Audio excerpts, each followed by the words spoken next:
ಅಣ್ಣೂರ್ ಮನೋಹರ್ ಹಾಗೂ ಕನ್ನಡ ಸಂಘಟನೆಗಳು ಹಾಗೂ ಕನ್ನಡ ಬಂಧುಗಳು ಅವರಿಂದ ದಿನಾಂಕ 18/12/2025 ಗುರುವಾರ ಬಾಂಗ್ಲಾದೇಶದಲ್ಲಿ ಕೋಮದ್ವೇಷದಿಂದ ಕ್ರೂರವಾಗಿ ಹತ್ಯೆಗೊಳಗಾದ ದೀಪಚಂದ್ರ ದಾಸ್ ರವರ ಆತ್ಮಕ್ಕೆ ಶಾಂತಿ ಕೋರಿ ಹಾಗೂ ಬಾಂಗ್ಲಾದೇಶದ ಹಿಂದೂಗಳ ಮೇಲಿನ ದೌರ್ಜನ್ಯ ಖಂಡಿಸಿ ಭಾರತೀ ನಗರದಲ್ಲಿ ದಿನಾಂಕ 29/12/2025 ಸೋಮವಾರದಂದು ಸಂಜೆ 5 ಗಂಟೆಗೆ ಬೃಹತ್ ಮೆರವಣಿಗೆ ಸ್ಥಳ ಭಾರತೀ ಕಾಲೇಜ್ ಗೇಟ್ನಿಂದ ಆರಂಭ.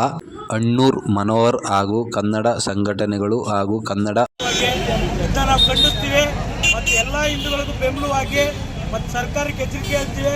ಅಲ್ಲಿರೋ ಪ್ರತಿಯೊಬ್ಬರನ್ನ ಹಿಂದೂ ರಕ್ಷಿಸಬೇಕಾದ್ದು ನಮ್ಮ ಭಾರತೀಯ ಸರ್ಕಾರದ ಕರ್ತವ್ಯ. ಆ ಮುಖವಾಗಿ ಮೊದಲು ಕ್ರಮ ಕೈಗೊಳ್ಳಬೇಕು ಮತ್ತು ಆ ವಿಚಾರವಾಗಿ ಬಾಂಗ್ಲಾದೇಶಕ್ಕೆ ಪ್ರತಿಭಟನೆ ತಿಳಿಸಿ ಬಾಂಗ್ಲಾದೇಶದಲ್ಲಿರುವಂಥ ಎಲ್ಲ ಹಿಂದೂಗಳ ರಕ್ಷಣೆನ ಭಾರತ ಮಾಡಬೇಕು ಅಂತ ಇಲ್ಲಿ ಕೇಳ್ಕೊತಾ ಇದ್ದೀವಿ. ಮತ್ತು ಎಲ್ಲ ವಿಶ್ವದ ಹಿಂದೂಗಳ ಜೊತೆ ನಮ್ಮ ಭಾರತದ ಹಿಂದೂಗಳ ಜೊತೆಲಿ ಇರ್ತೀವಿ. ನಾವು ಯಾವತ್ತೂ ಹಿಂದೂ ಒಂದೇ ಅಂತ ಸಾರ್ತೀವಿ. ಎಲ್ಲ ಬಾಂಗ್ಲಾದೇಶದ ಹಿಂದೂಗಳು ಧೈರ್ಯದಿಂದ ಇರಬೇಕು ಮತ್ತು ಈಗ ಆಯ್ತಾ ಇರುವಂಥ ಎಲ್ಲದಕ್ಕೂ ಒಂದು ಉತ್ತರ ಕೊಡುವಂಗೆ ಆಗಬೇಕು ಅಂತ ಕೇಳ್ತೀವಿ.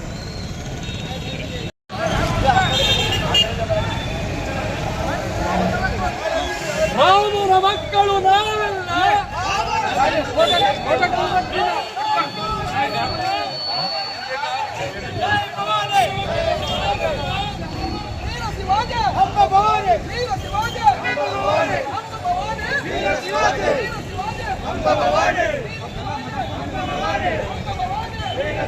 Vamos,